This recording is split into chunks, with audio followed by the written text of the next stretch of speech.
Po susitikimo su valstiečiais liaudininkais dėl paramos valdantiesiems premjeras pareiškė jaučiantis, kad susitarti pavyks.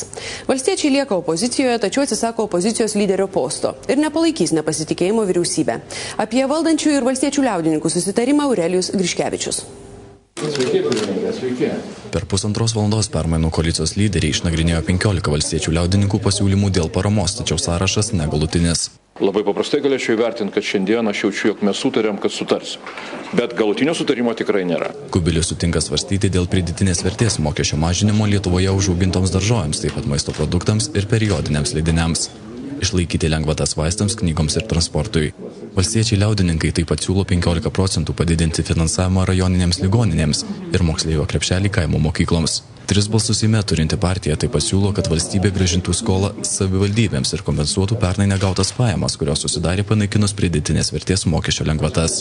Dėl kokių pasiūlymų bus sutarta turėtų paaiškėti maždaug po savaitės.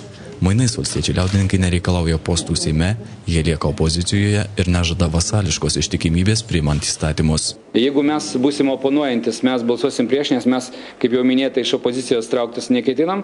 Šnekant apie tai, ką mes privalėsim padaryti, jeigu bus tokia situacija, tai jeigu bus keliama interpeliacija vyriausybei, tokiu atveju mes balsuosim prieš tokią interpeliaciją.